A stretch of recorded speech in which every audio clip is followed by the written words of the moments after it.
The night in Cairo smells of oil lamps, sweat, and fear.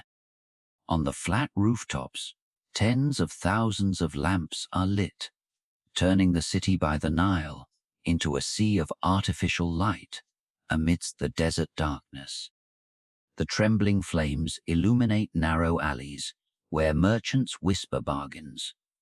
Guards pull their cloaks tighter against the night wind, and commoners bow their heads when the name of one man is mentioned softly, Al-Hakim.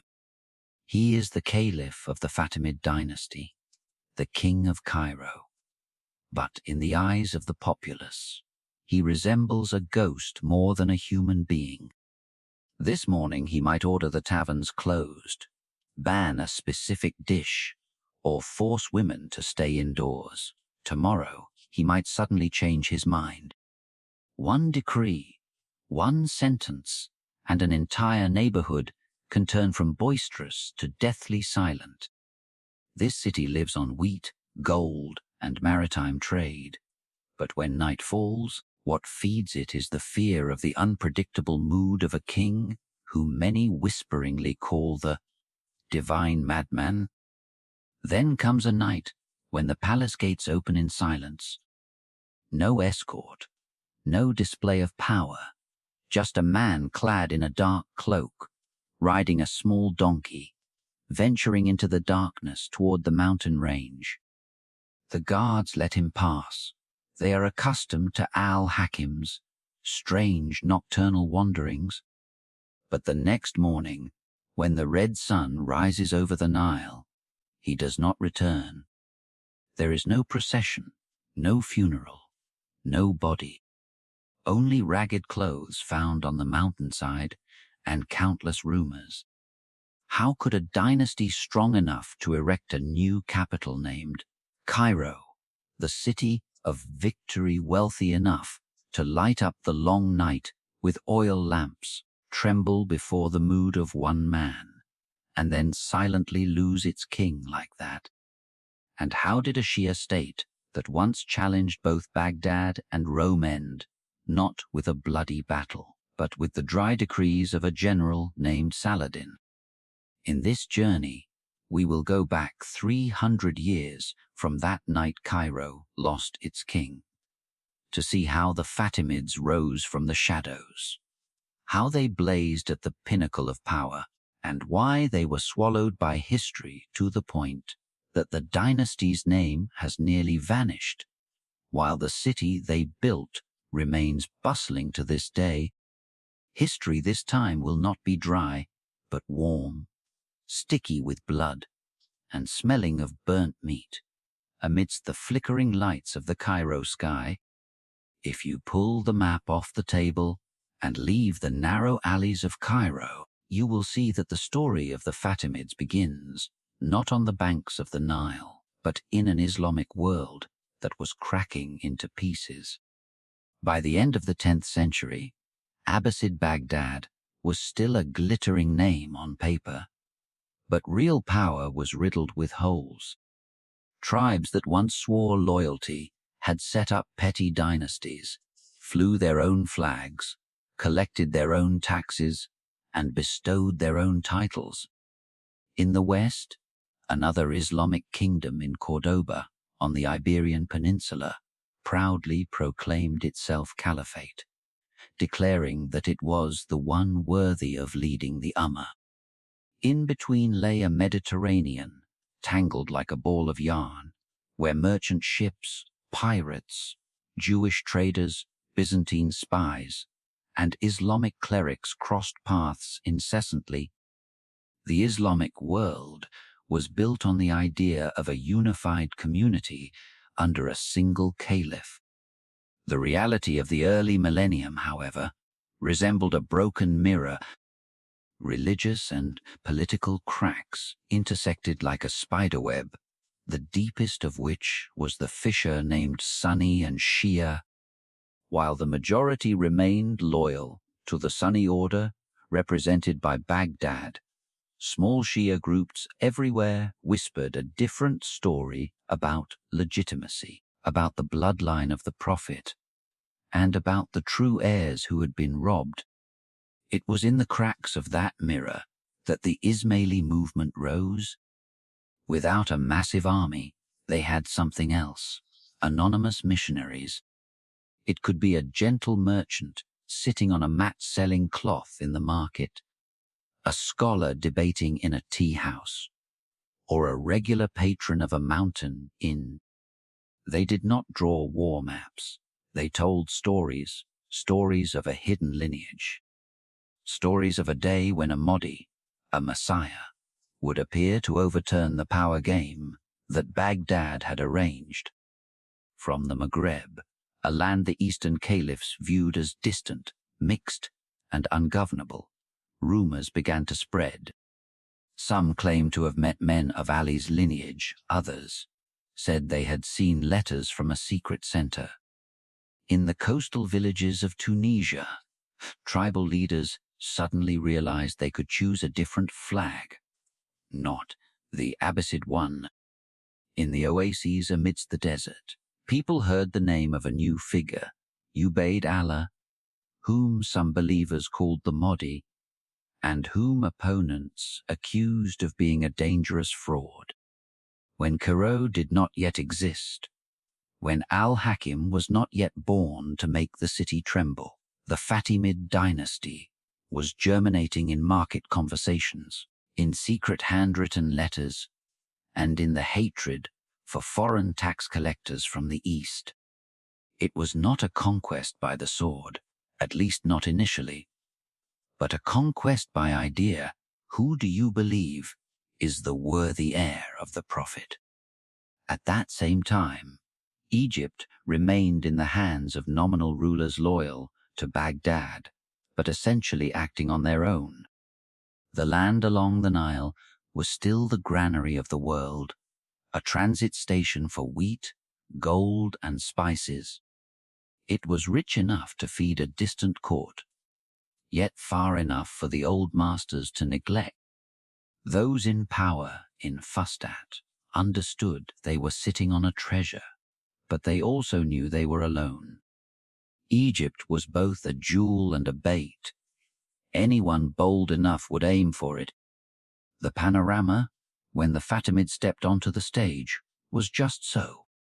An Islamic world that superficially spoke of unity, but internally held three overlapping conflicts over lineage, over capitals, and over granaries. Whoever held Cairo not only held Baghdad by the throat, but could also, nominally, challenge the entire religious order. The Abbasid Dynasty at this time still had theologians, libraries, and stories of past glory, but their court often had to rely on foreign mercenary clans to keep the capital quiet, and local emirs were used to sending small tributes and then doing as they pleased. When a dynasty is tied up in ritual, stuck in power struggles within the harem and palace corridors, it opens the way for something else, those from afar, unbound by protocol, ready to gamble everything to seize the title of caliph. The Fatimids were one such gamble. They did not accept being just a local kingdom.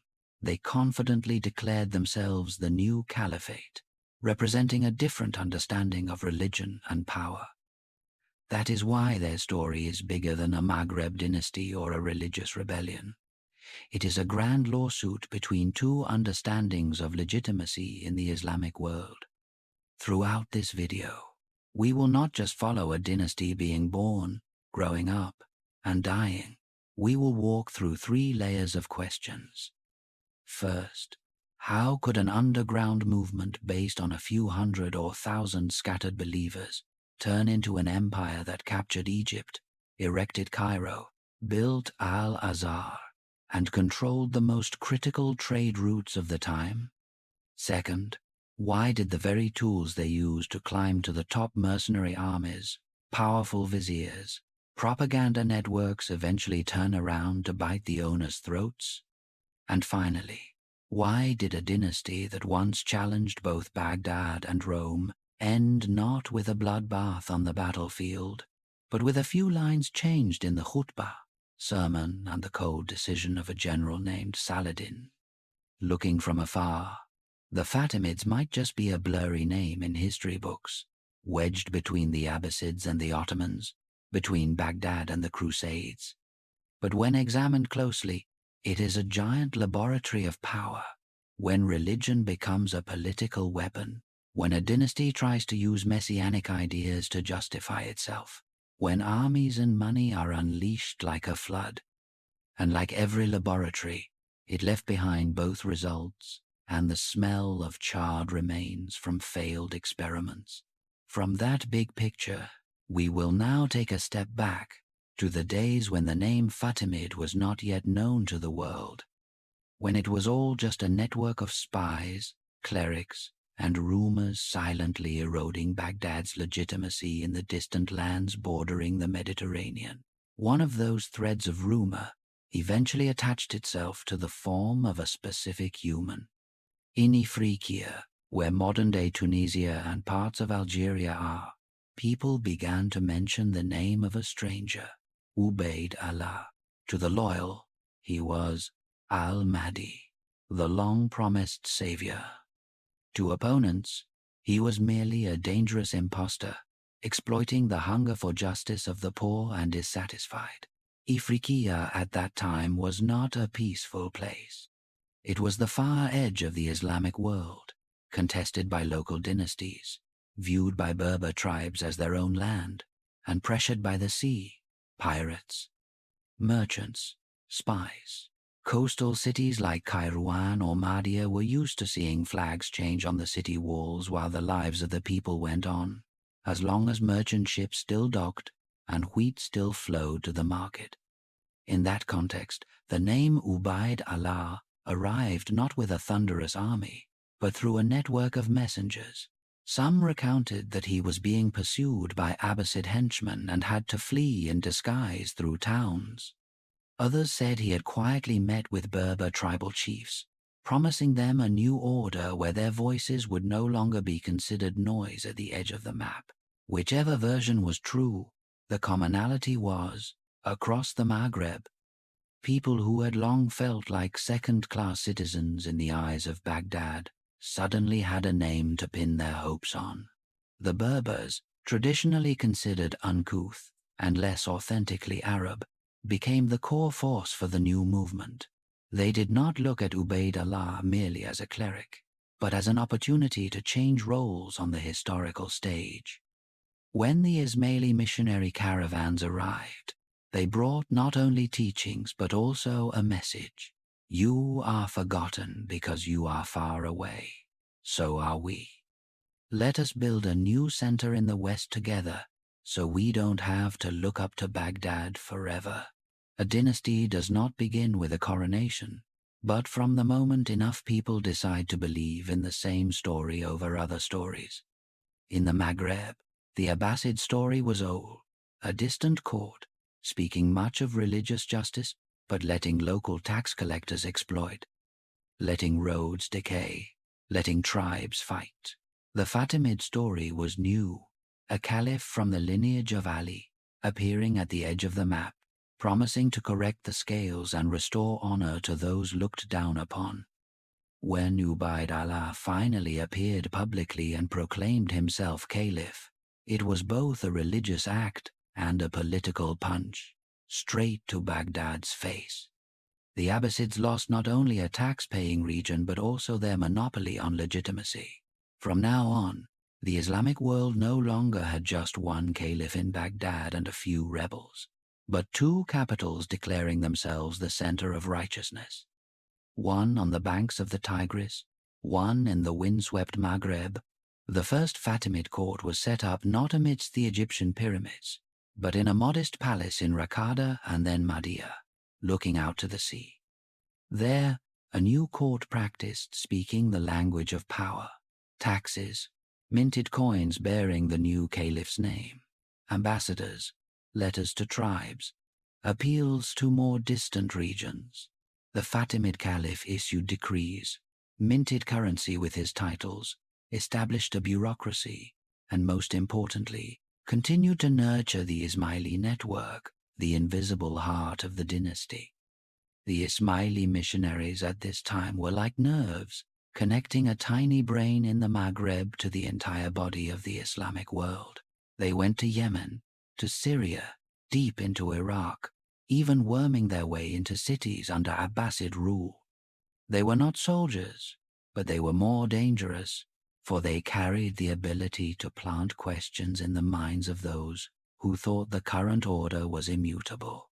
If the caliph in Baghdad is truly legitimate, why is your region still poor, still treated unfairly, still having to grit your teeth and listen to greedy men acting in the name of religion?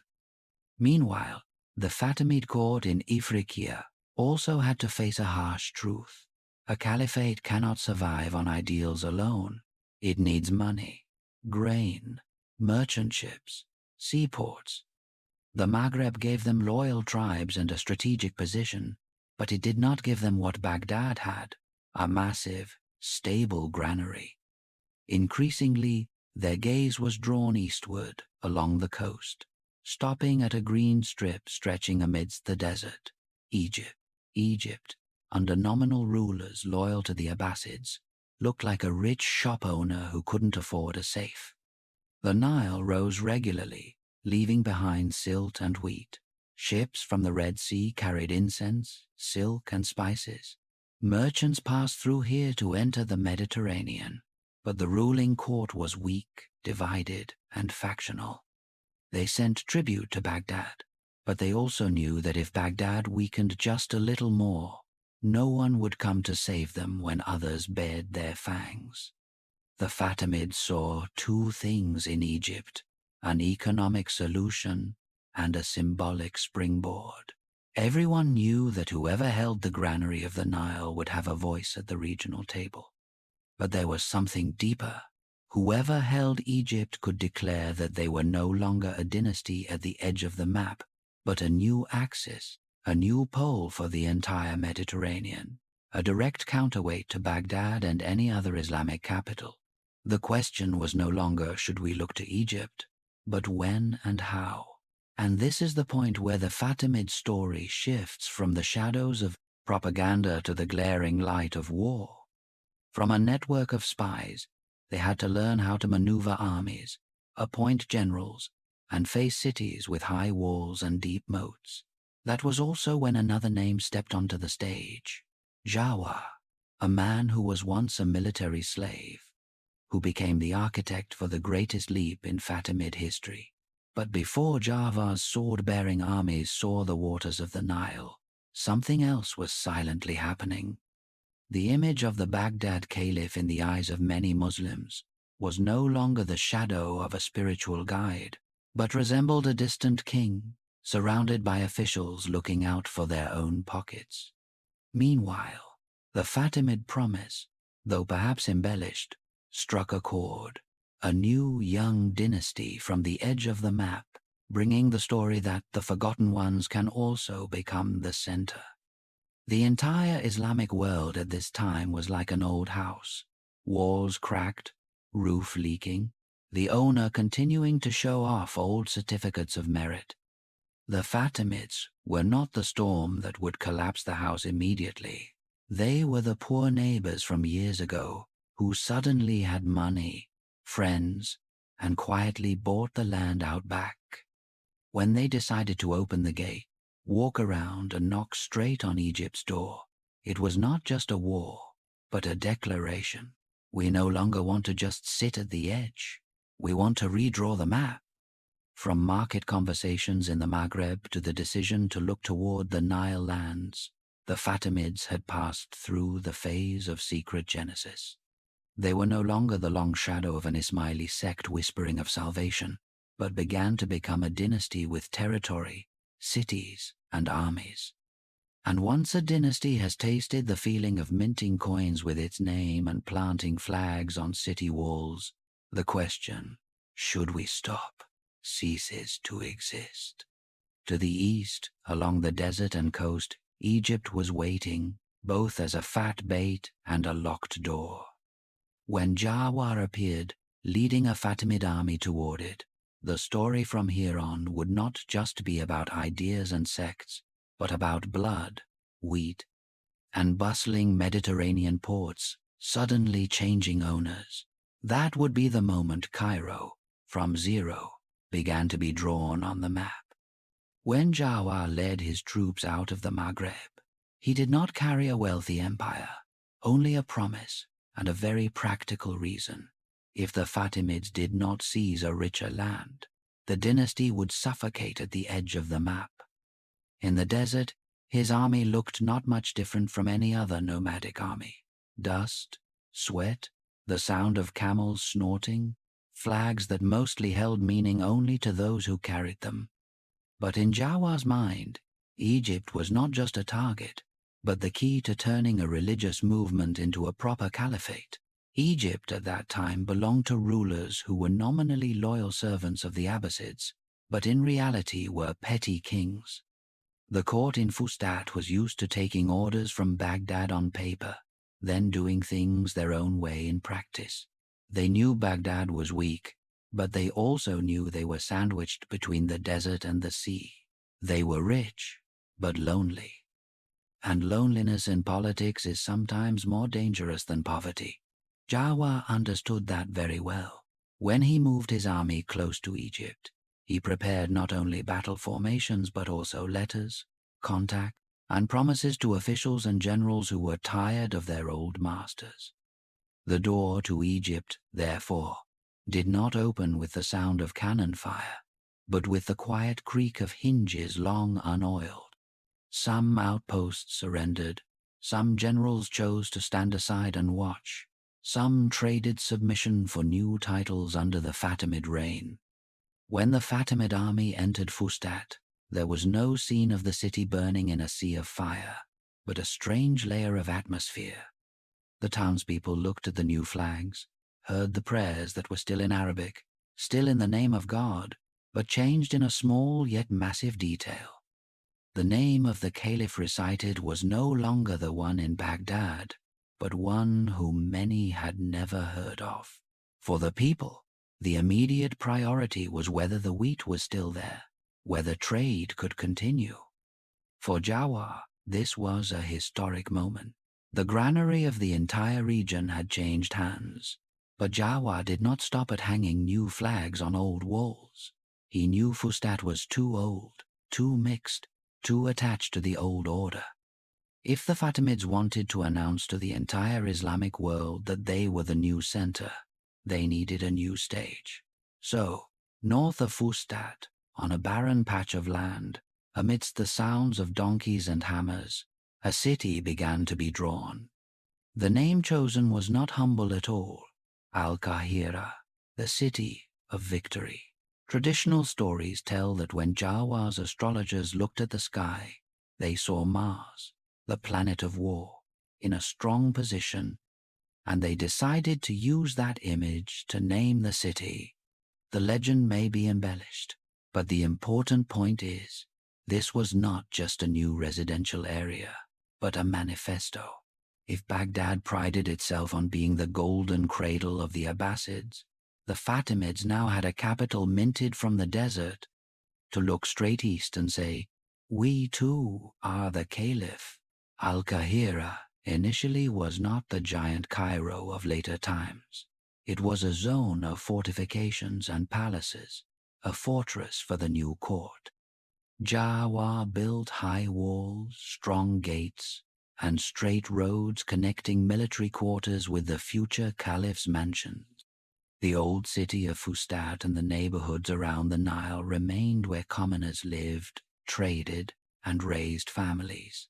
Al-Qahira, at this moment, was like a political island lying beside the sea of Egyptian life. In the center of that island, Jawar reserved space for two things: palaces and a mosque.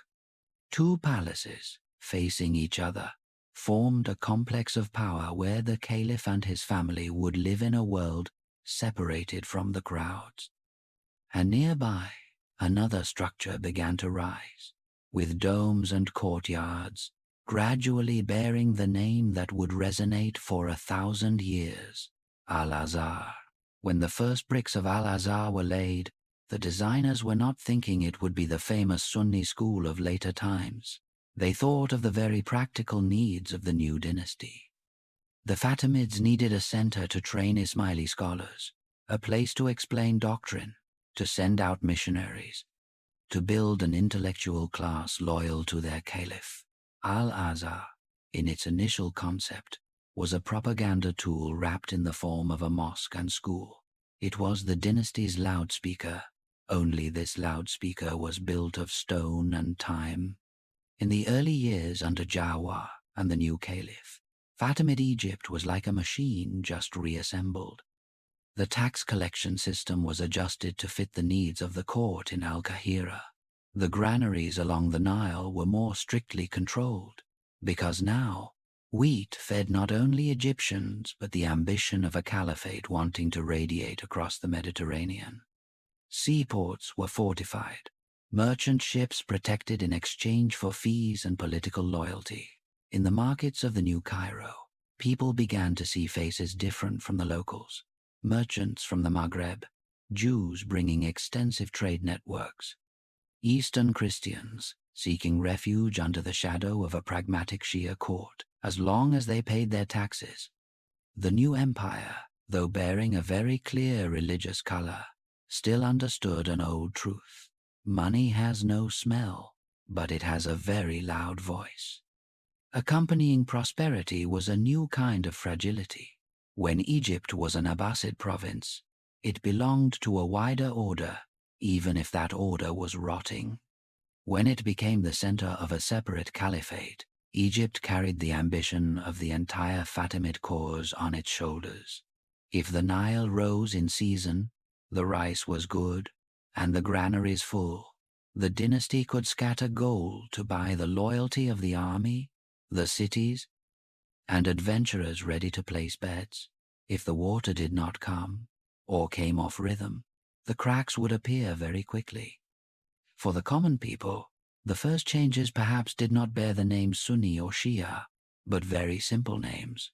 Are taxes heavier? Are roads repaired? Are markets safer? But above that life, an invisible competition continued. In Baghdad, chroniclers were certainly unhappy to have to accept on paper that there was now another caliph, claiming the title in the West. Speeches, theological texts, arguments in mosques, the language might be flowery and different, but the general question was only one: who has the right to speak for God in the matter of ruling men? The Fatimids, by planting their flag on Egyptian soil and erecting Al-Qahira, had won a crucial round in the game of symbols. From being just a coastal dynasty in the Maghreb, they now had a capital beside the pyramids, a granary, a trade network. They had what every caliphate needed, a city that the world had to mention with awe, just as people once mentioned Baghdad. But in the heart of the newly built Al-Qahira, beside the sparkling gates and mosques, the seeds of future tragedy were sown very early. To hold Egypt, the Fatimids needed a strong army. To have a strong army, they relied on different mercenary groups, from Berbers to Turks, to black soldiers from Sudan. Each group brought its own language, customs, and pride. When gold poured steadily, all was temporarily quiet. When gold became scarce, they would become a problem. In the barracks near the walls of Al-Qahira, you could hear Berber songs mixed with Turkish speech and the loud laughter of black soldiers. They wore the coats the court issued, ate rations from the granary, but each group had its own officers, leaders, and memories. Some considered themselves the caliph's right hand.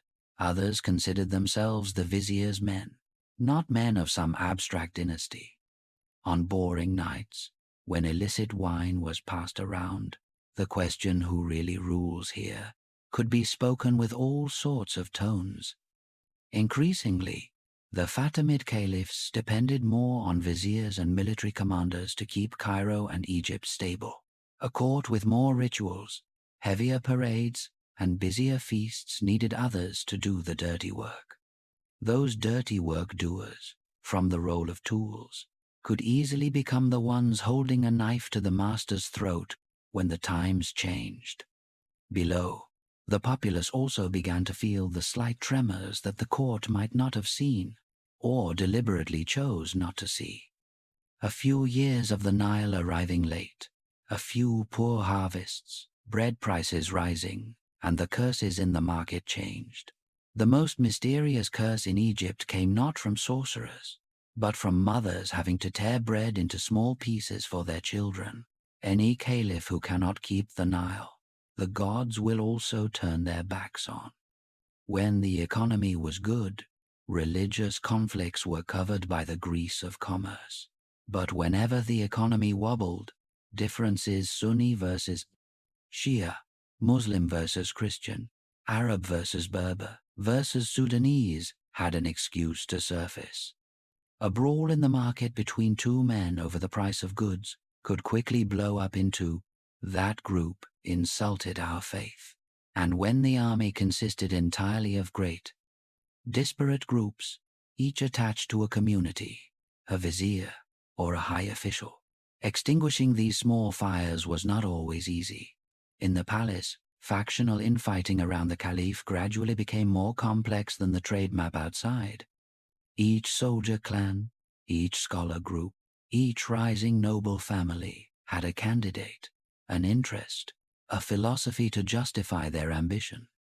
The court tried to maintain the image of a unified Shia bloc, but behind the velvet curtain, people whispered the names of those who really held power.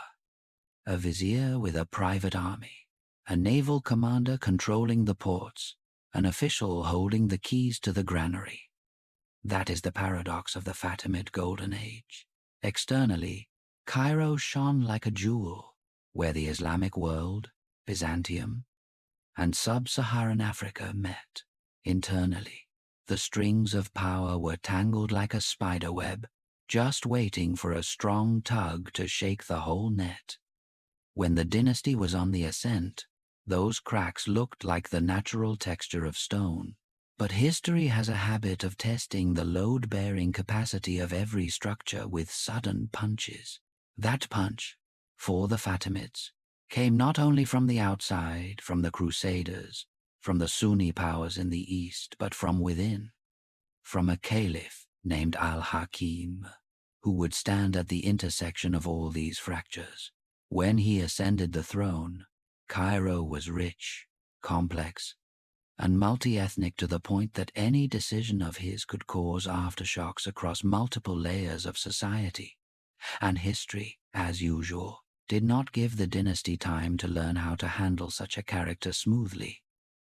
It simply threw him into the middle of the bright city, handed him the tools of power his ancestors had gathered for decades, then quietly stepped back, waiting to see what a human with an unusual personality would do with a machine stretched to its limit.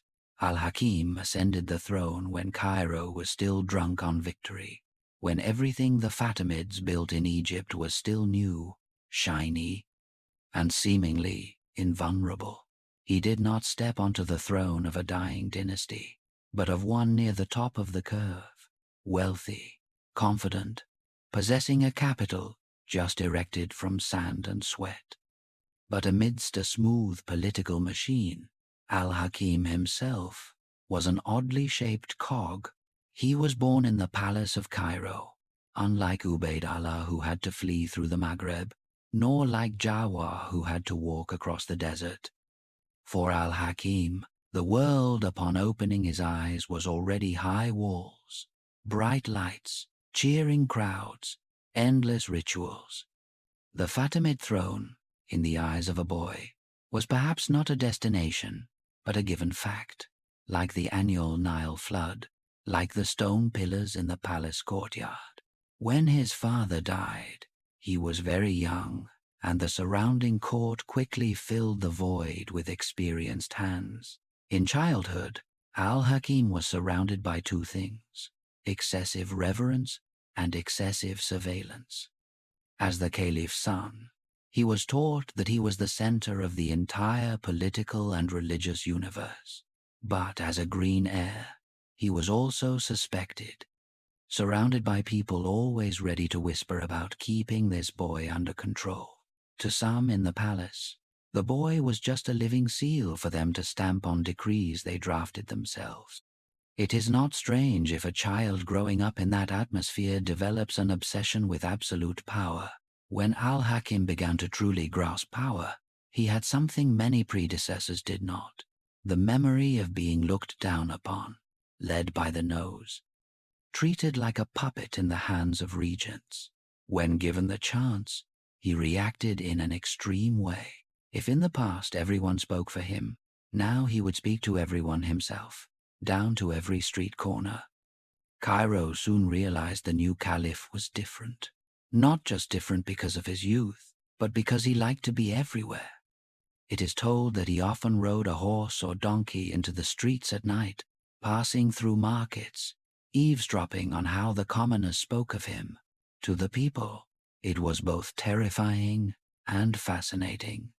In many dynasties, the king's name is spoken in rituals, while the king's face is as distant as a star. With al-Hakim, the king might pass your vegetable stall, listening to you complain about the price of onions. But that presence did not bring a feeling of closeness, but a feeling of being scrutinized. Every slip of the tongue could be interpreted as an insult to the caliph. A joke about tax collectors could, through the mouth of an informer, turn into a joke about the court. And in a power system already strung tight, any rumor of the king's anger could lead to a new decree the next morning. Al-Hakim's rhythm of rule was therefore very erratic. One day, he issued orders to strongly protect a religious minority group, allowing them to build more churches. The next day, he issued decrees restricting, even suppressing that very group, convinced they lacked loyalty. Sometimes, he banned certain dishes for moral reasons, then a few months later repealed it, as if he himself had forgotten why he banned it. Historians later tried to attach all sorts of labels to him: mad, mystical, cruel, pious, paranoid. Perhaps the most accurate is, he was a man with absolute power in an inherently unstable system, and he used that power the way a panicked person turns the steering wheel on a slippery road. Cairo under al-Hakim was like a giant social experiment. Lights were ordered to be lit along the road so criminals had no dark corners to hide. Some breathed a sigh of relief, feeling safer. But simultaneously, other micro-decrees flowed out steadily, restricting opening hours for shops, regulating clothing, intervening in the daily lives of citizens. Each decree could be justified by a moral or religious reason, but behind them was a common point. Al-Hakim wanted to see his handprints everywhere.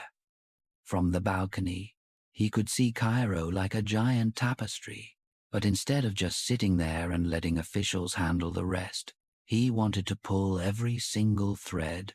At times he granted mass amnesty, cut taxes, appeared tolerant to groups once suspected. At times he punished a small fault heavily, executing officials accused of corruption without a chance for defense. In that atmosphere, no one knew if they were living in a day of grace or a day of wrath until they heard the decree read. One of the most shocking decisions of al-Hakim's reign was in Jerusalem, home to a church that Christians considered a spiritual center, the Church of the Holy Sepulchre. When news spread that the Fatimid Caliph had ordered the demolition of a large part of this structure, the entire Levant felt as if splashed with cold water. To Christian believers, it was a sacred insult. To Fatimid politicians, it was a very risky decision, touching a symbol that distant crowds could use as an excuse for all kinds of hatred. Not a few historians later looked back at that event as one of the nails driven into the door leading to the later Crusades. It must be remembered that military campaigns bearing the cross to the east were not born from a single speech in Europe, but from a long accumulation of humiliations, stories told of insulted churches, obstructed pilgrims. Al-Hakim, by his decision regarding the Holy Sepulchre, unintentionally threw more oil onto the pile of dry branches on the other side of the Mediterranean. Meanwhile, right in Cairo, the story about him was not just about decrees, but about myth. To some believers, especially groups deeply influenced by mystical Ismaili thought, Al-Hakim was not just a king. They began to view him through the eyes of those seeking the divine. Some groups later would view him as a manifestation of divinity, a central figure in their theology. When secular power is wrapped in a layer of religious myth like that, every behavior of his became harder to critique and easier to interpret in extreme ways. The Caliph, therefore, lived in two worlds simultaneously. In the first world, he was the man signing documents, choosing viziers, ordering armies at the border. In the second world, he was a character of legend being woven while he was still alive.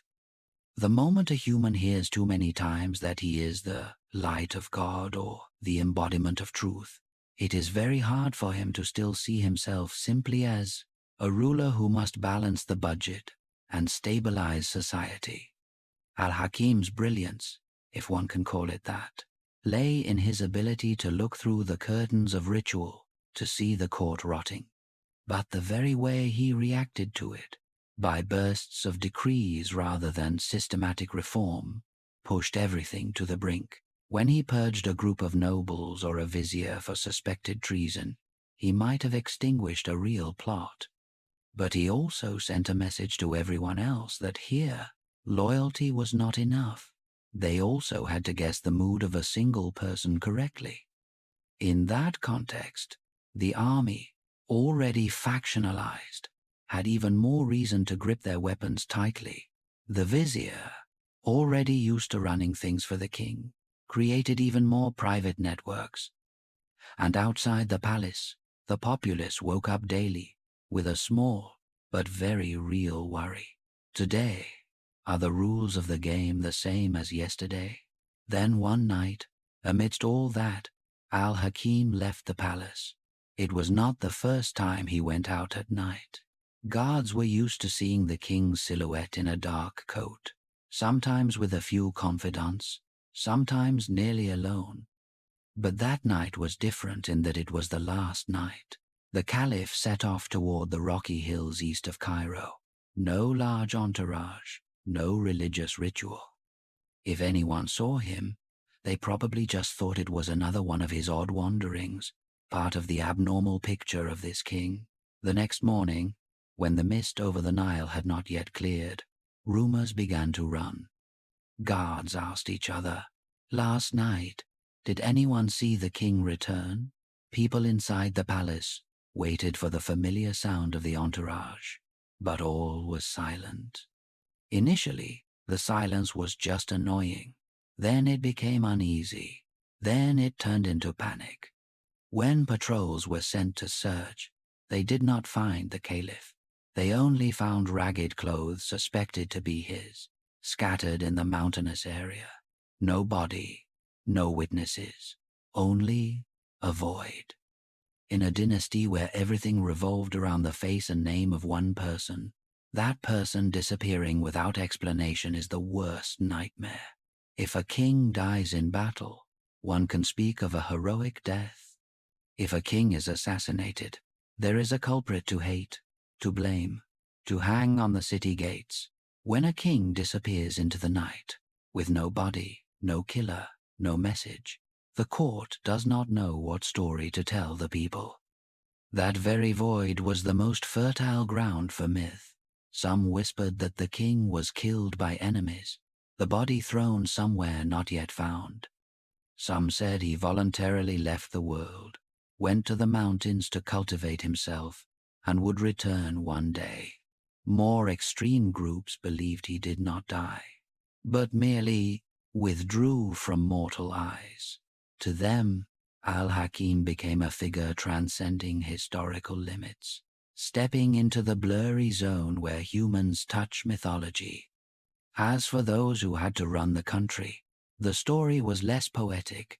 They had to find a way to keep Egypt standing while explaining to the populace that the dynasty still existed, even though the person at the apex of the triangle had vanished.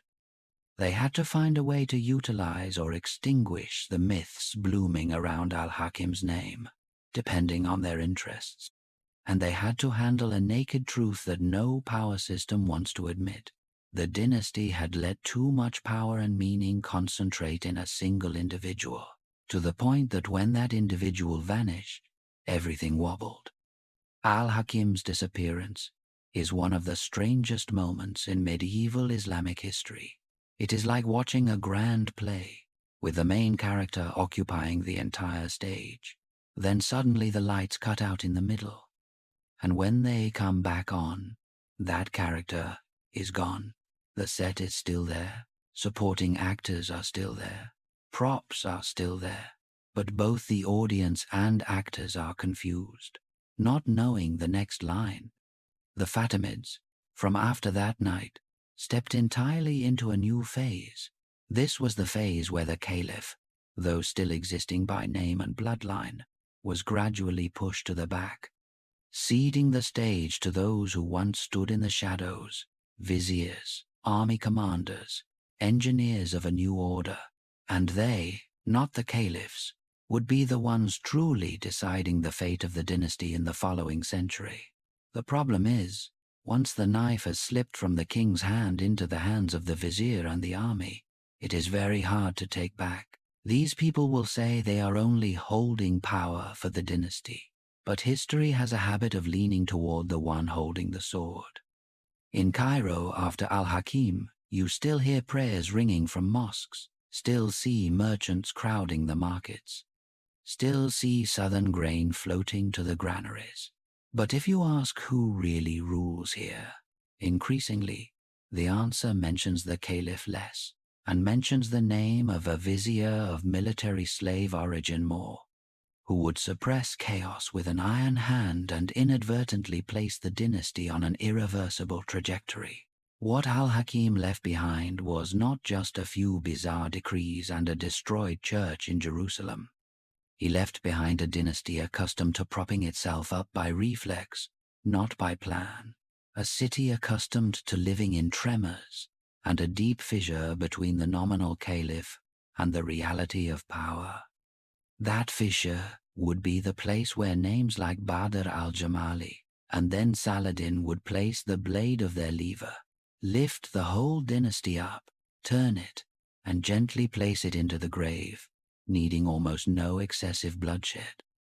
The first name to emerge from the void Al-Hakim left was not a saint, but a man very good at dirty work, Badr al-Jamali.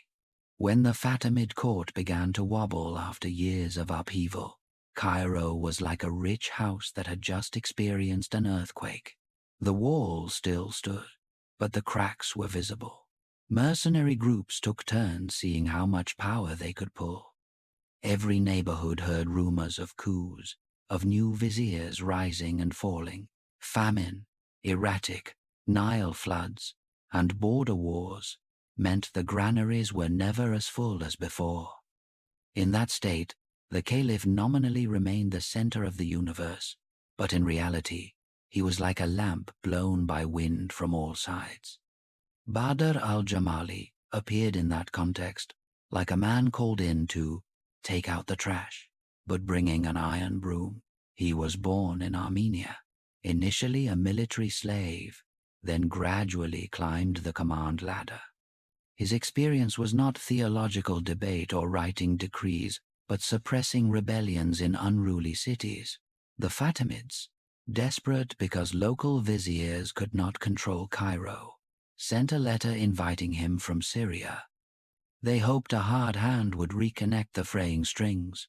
Badr arrived in Egypt, not only with the title of general, but with a private army, Armenians loyal to him first, the court second. Just setting foot in Cairo, he saw something many in the court had tried to hide. The army was no longer a tool, but a chaotic orchestra, where everyone blew their horn to their own tune. If a ruthless conductor wasn't chosen, the symphony would turn into noise, leading to total civil war. He began by clearing the stage. Commanders suspected of treason, officials skimming off the top, those exploiting the power vacuum to build private networks. Many of them disappeared from breakfast, even from record books. History records Badr al-Jamali's time with simple sentences. He re-established order. He suppressed unrest. Behind those polite sentences were a series of executions, purges, changing of gate guards, fortress commanders, and even the keepers of granary keys. Cairo, which had grown used to al-Hakim's erratic decrees, now grew used to a different kind of silence. Silence out of fear. The townspeople knew there was a new man controlling the city, a man of few words, but every sentence carried consequences. City gates were reinforced, walls repaired, roads and bridges inspected, granaries sealed tighter. Order returned, but it was the order of a militarized city, where the shadow of armor was always present in one's peripheral vision. The caliph, theoretically, was still the master. Rituals still took place, prayers, processions, religious holidays. The caliph's name was still read in the khutbah. His image still appeared in audiences. But between the lines, a new truth was written in invisible ink. Without Badr's signature, papers went nowhere. If Badr didn't nod, the army didn't move. If he didn't like an official, the caliph could rarely protect that person. It can be said that Badr saved the Fatimid Dynasty from an immediate collapse. Without his series of tough decisions, Cairo could have been torn to pieces by military factions. Egypt could have fallen to some group and separated entirely from the caliphate. But like every military savior, the price he charged was not cheap. Real power snapped out of the caliph's hand and sat firmly in the hand of a slave-origin vizier. At the lower level, commoners cared little about who signed decrees, as long as bread became cheaper and the market didn't see bloodshed every week. Simultaneously, they felt very clearly that the air had changed. It was no longer the Cairo of lively theological debates in the courtyard of Al-Azhar, of arguments over who was the true heir of the Prophet. This was the Cairo of patrols in armor marching in step, of newly built walls getting thicker, of gates slamming shut as soon as there was a rumor of unrest. The military orchestra was retuned by Badr Berber. Turkish, Sudanese, Armenian soldiers were arranged, divided into sectors, forced to follow a unified command system. But the essence did not change. It was still an army with fractured loyalty. They listened temporarily because Badr was the only one who could guarantee wages, war booty, and protection. If someone else later offered a more attractive promise, the scale could tip again. Around the same time, nature began to test the dynasty in a way more cruel than palace intrigues. Some years, the Nile did not return on schedule. Low water levels meant the land lacked moisture. Harvests failed. Famine crept into small alleys, then spilled into the markets, then glued itself to the granary doors. People told of those years with dark images, corpses lying by the roadside, wild dogs growling and dragging them away, bread becoming a luxury. In an empire living by the river, a fickle river could kill more people than war. Those failed flood seasons, added to border wars and costs for the army, eroded the treasury. When the treasury thinned, the tacit agreements between court and army became hard to keep. Instead of distributing money, the court was forced to allow soldiers to fend for themselves, partially, meaning collecting extra from the populace, seizing land, dipping hands into trade. Each time this happened, a new layer of power sprouted. not through official channels, but from the combination of force and desperation. After Badr al-Jamali, his son al-Afdal continued to hold the role of vizier. As if this position had turned into a dynasty within a dynasty, the caliph was still born, crowned, praised as God's shadow on earth, but everyone knew the road to every decision, large or small, had to pass through the vizier's room. The Fatimids, formally, were still a caliphate. Substantively, it became a state of armed viziers. If we place this image next to the image of Baghdad at the same time, we see a frighteningly repetitive motif. There, local emirs and generals held real power. The caliph was just a spiritual symbol. In Cairo, that model was repeated with Shia colors. History seemed to be playing a game of copy-paste.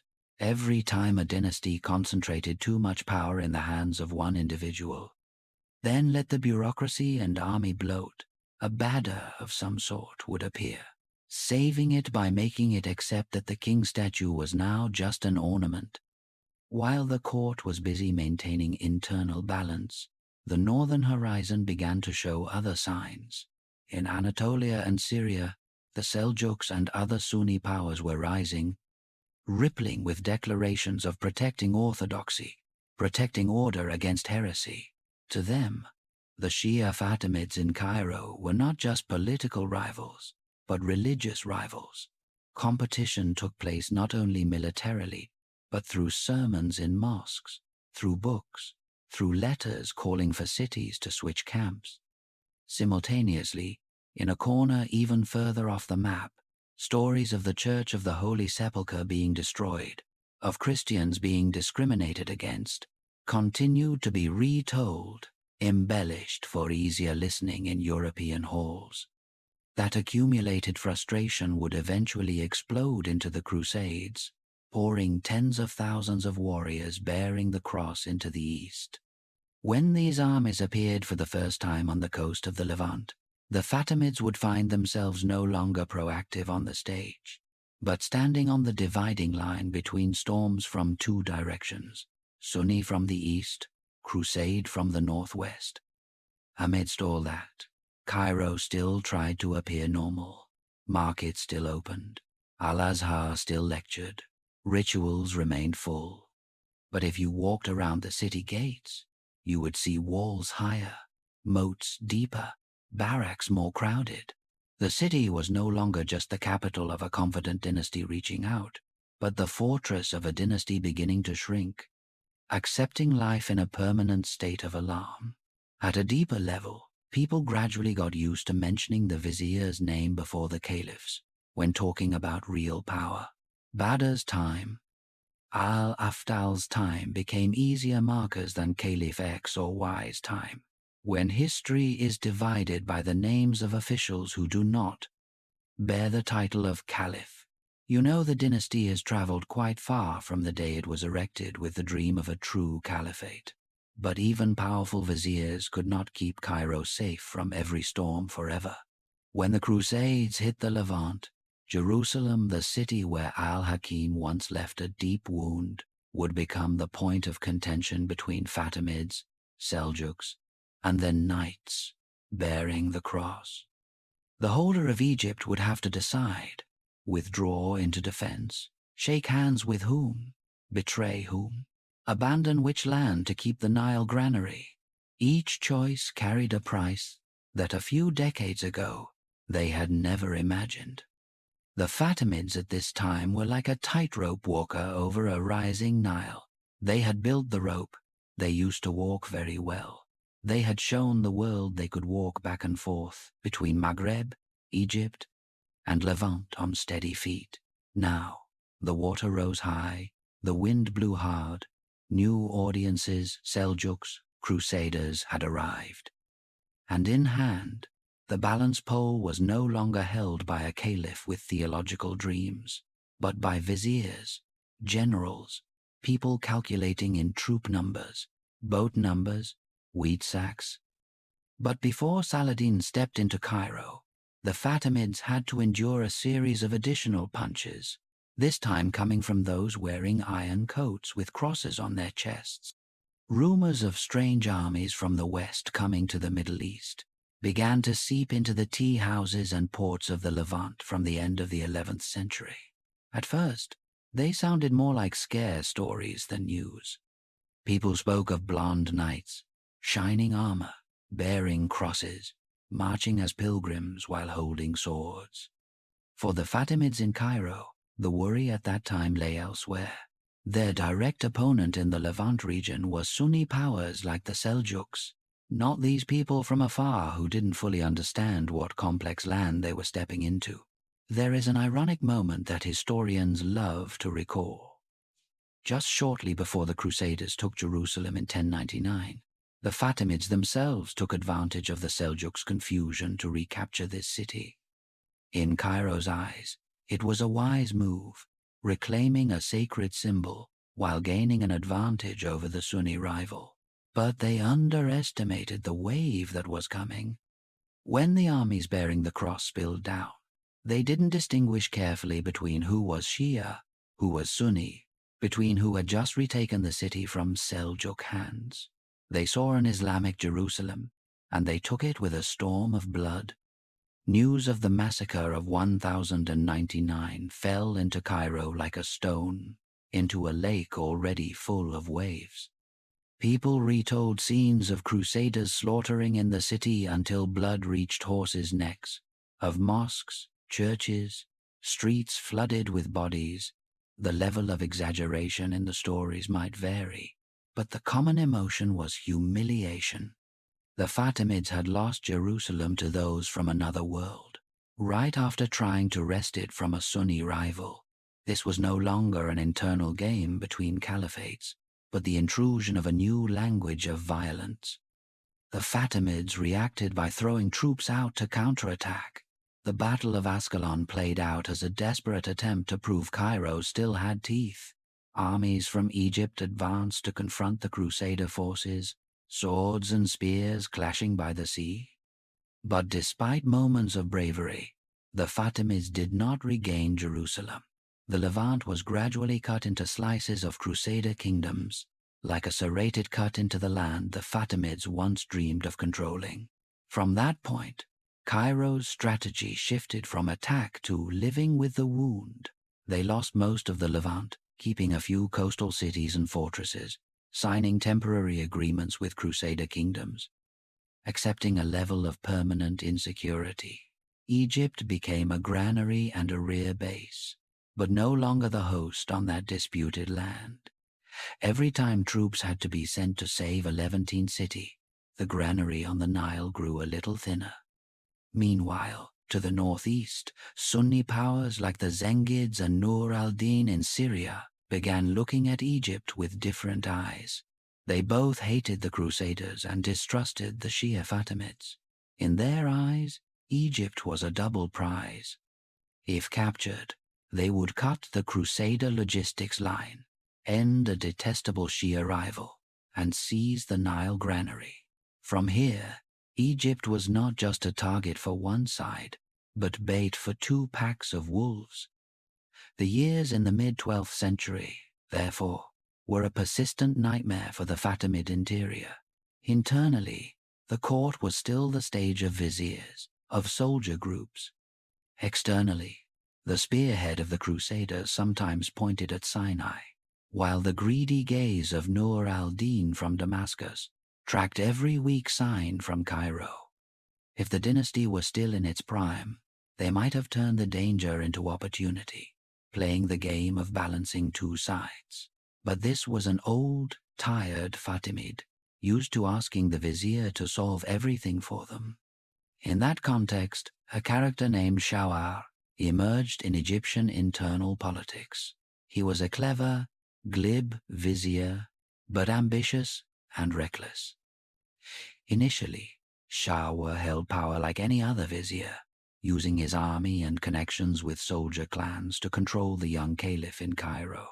But power in a crumbling dynasty never stands still.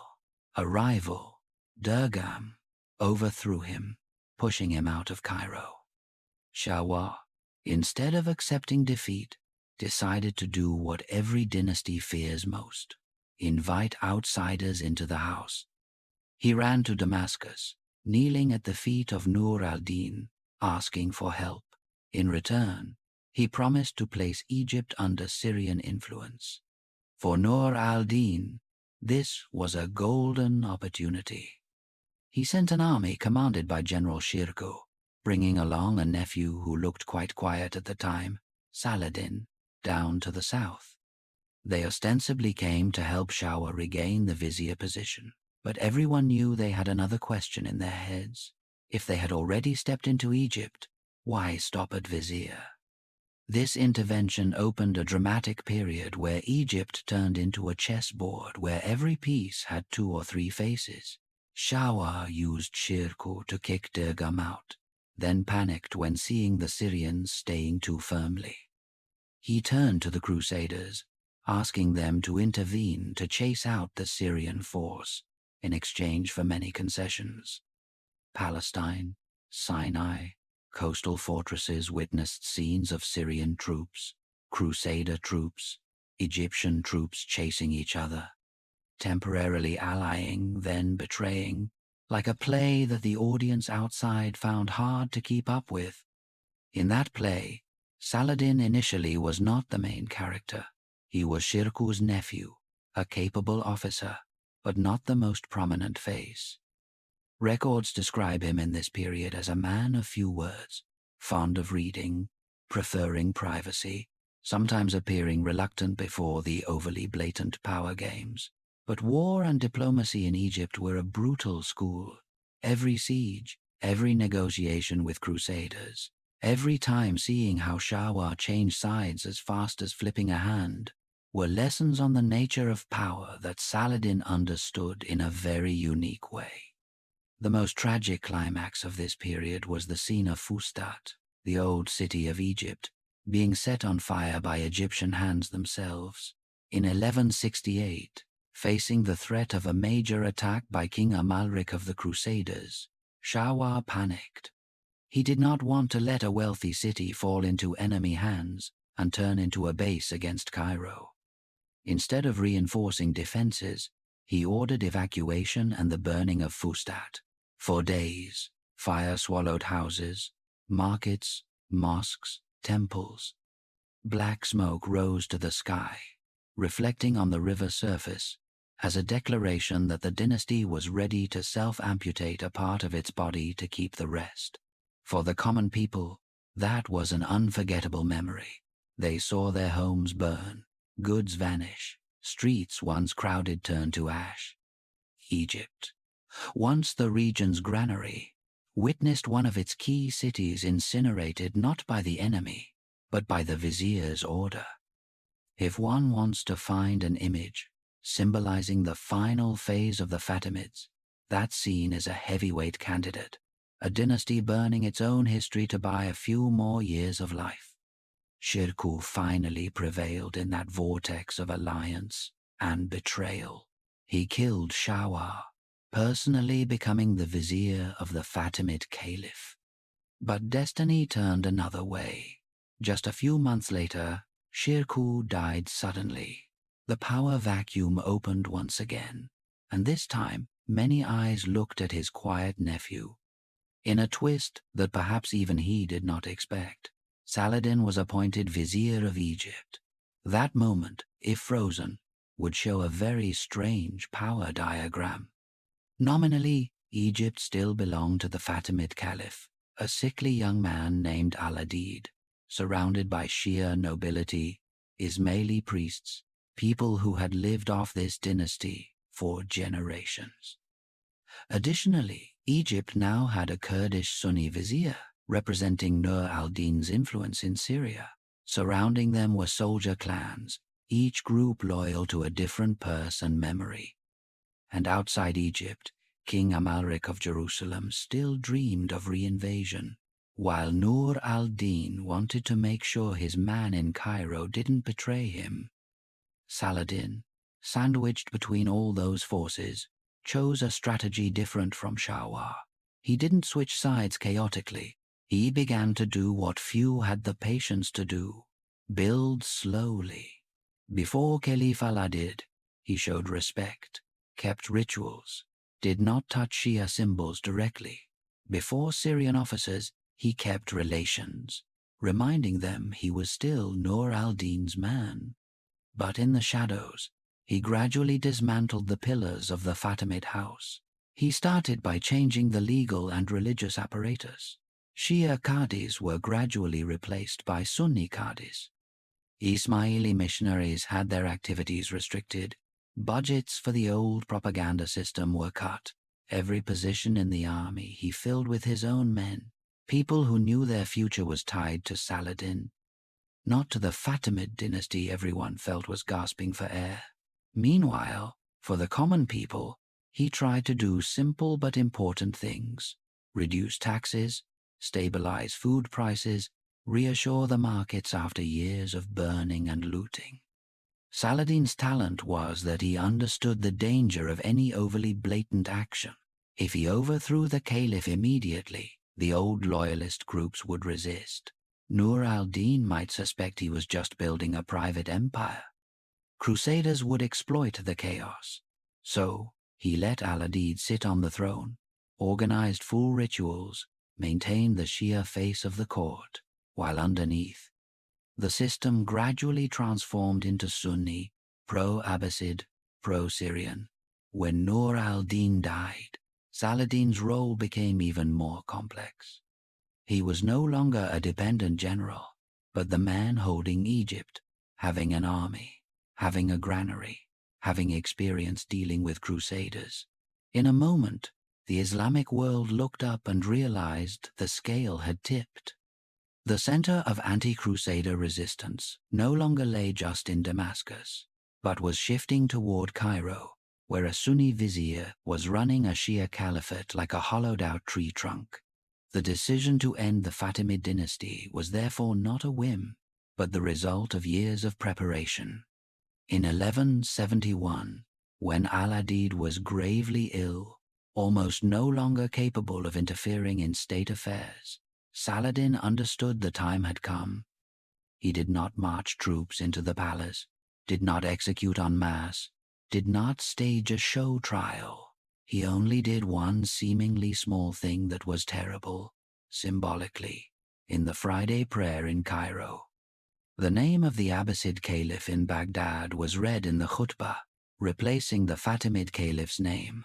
To outsiders, it was a change in a few sentences. To an entire dynasty, it was cutting the breathing tube. For over 200 years, Fatimid legitimacy was based on their caliph's name being read in prayers, on money, in documents. When that name was replaced, the source of divine light they cited to exist was withdrawn. A few weeks later, Al-Adid died. There was no loud funeral for the dynasty, no dramatic declaration. The Fatimid dynasty, the Shia Caliphate that had erected Cairo and Al-Azhar, ended with a death on a sickbed and a few verses of prayer no longer mentioning their name. Ruling Egypt. From then on, Saladin no longer used the title of vizier of an old dynasty, but became the initiator of the Ayyubid dynasty. Egypt turned from Shia back to Sunni. Al-Azhar, the Ismaili propaganda school of old, gradually became a Sunni academic center, then, over centuries, became the name anyone speaking of Islam would know. Fatimid structures, city gates, mosques, neighborhoods they built, still stood there. But the story told about who ordered their construction was replaced by new stories about later kings and generals. If you walk in modern Cairo and look up at some ancient city gates, you will still see Fatimid traces, grey stones, round towers, arches that once witnessed the Caliph's army pass, then the vizier's army, then Saladin's army. Inside, in the old quarters, some mosques still bear the architectural style of that time, with courtyards, pillars, fountains. People praying today might not know or care that where they stand was once the heart of a Shia caliphate erased by history. In distant mountain regions, in the Druze community or some Ismaili groups, the name al-Hakim is still occasionally mentioned, not as a disordered caliph, but as a mystical figure. In history books, researchers still debate what the Fatimids contributed to the history of Islamic law, architecture, trade. But to most of the world, this dynasty is just a middle segment, obscured by the shadow of the Abbasids before and Saladin after. The tragedy of the Fatimids lies there. They erected a new capital, a new school, a new caliphate model, challenging the old order, then were swallowed by the very tools they used: the army, the vizier, the religious promise. They tasted every flavor, from the eagerness of Ubayd Allah's fugitive days in Maghreb, to the intoxication of victory when Jawah entered Egypt, to the golden glow of Cairo markets, to the panic of the night al-Hakim vanished, to the smell of smoke from burning Fustat, to the silence when their caliph's name disappeared from prayer. When looking back, the storyteller might ask a very simple question. What kills a dynasty first? Wrong doctrine, weak legitimacy, greed, or just the weary law of time? The answer, if there is one, lies somewhere between the details. A secret religious movement becomes an empire, then becomes an aging court, then a blurred shadow behind generals, a city built to challenge Baghdad, then becoming a stage for others to perform. A caliph confident he was the true heir, then replaced by just a few words in a prayer session. Cairo today still lives, still noisy, still smells of oil lamps, sweat, vehicle exhaust, spices. Al-Azhar still teaches, still produces generations of scholars debating religion, law, the world. But if you stand in a quiet corner of the old quarter, leaning against a stone wall from Fatimid times, listening very closely, you might imagine the footsteps of those who turned this place into their capital, the whisper of a young caliph afraid of being turned into a puppet, the sigh of a slave-origin vizier, understanding he was keeping a dynasty alive for a few more years. The history of the Fatimids, told in the end, is a story of how humans use faith to build power, then use power to bend faith, and finally are crushed by both. It is a story very fitting for the spirit of every saga about dynasties.